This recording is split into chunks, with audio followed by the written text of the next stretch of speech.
สรณังคัจฉามิทุติยัมปิธัมมังอายุวัฒนังเตสิวิตังยาวะนิพพานังสรณังคัจฉามิทุติยัมปิสังฆังอายุวัฒนังเตสิวิตังยาวะนิพพานังสารนังคัจฉามิตติยัมปิพุทธังอายุวัฒนังเตสิวิตังยาวะนิพพานังสรณังคัจฉามิตติยัมปิธัมมังอายุวัฒนังเตสิวิตังยาวะนิพพานังสารนังคัจฉามิตติยัมปิสังฆังอายุวัฒนังเตสิวิตังยาวะนิพพานังสรณังคัจฉามิสัพพะพุทธานุภาเวนะสัพพะธัมมาโนภาเวนะสัพพะสังฆานุภาเวนะพุทธารัตนังธัมโมรัตนังสังฆารัตนังตินังรัตนานังอนุภาเวนะจัตุราสิติสาหสาวกรรมกันหานุภาเวนะเสนาสาวกานุภาเวนะสัพเพเตโรคาสัพเพเตภัยนาสัพเพเตอันตรายาสัพเพเตทุนีนิตาสัพเพเตอาวมังคาราวินาสันตุอายุวัตโกเสรีวัตโกตัสสะวัตโกภราวัตโกวนาวัตโกสุขวัตโกตุสัพพะทาตุภารุทาปัญญาเว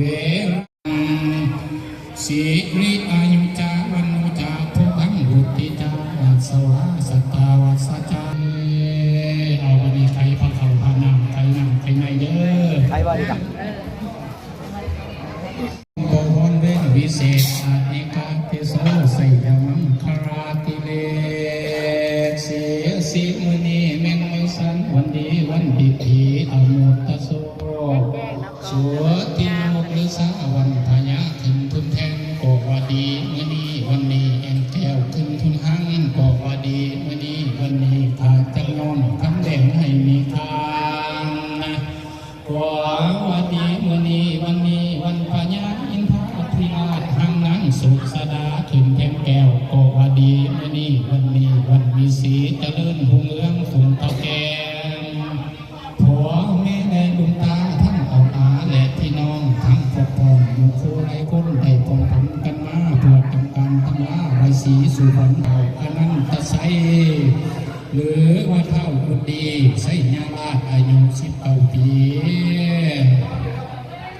แล้ววันนี้เจ้าจะได้ประพาสจากห้องเคหาไปเพื่อไปศึกษาสอบหาวิชาคำพู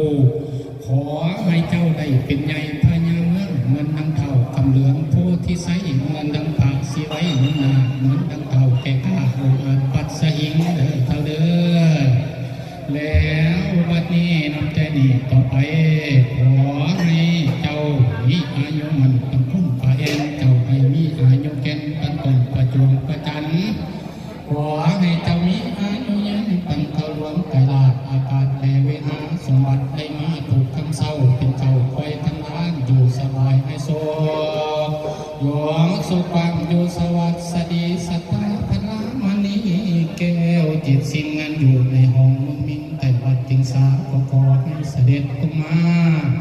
แล้ววันนี้เจ้าไปศึกษาเรียนสุขาวิชาความรู้ขอให้ได้เจ้าเป็นไม้เป็นวันแรกก็มาปลูกแขนได้บ้านปลูกแขนหลานไปเฮียนน้องเลย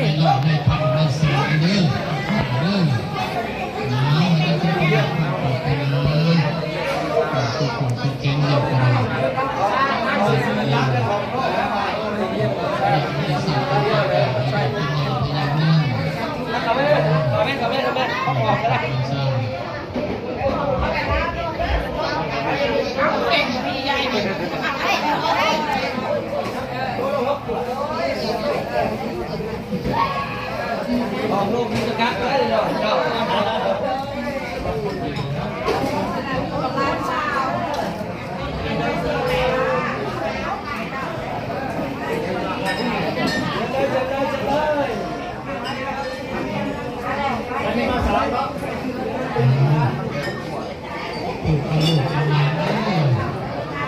ศึกษาเยี่ยมขอให้ได้สมความปรารถนา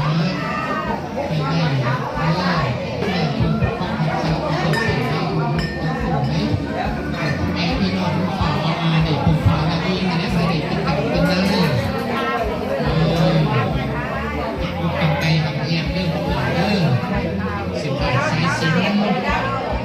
บุญยกต่อ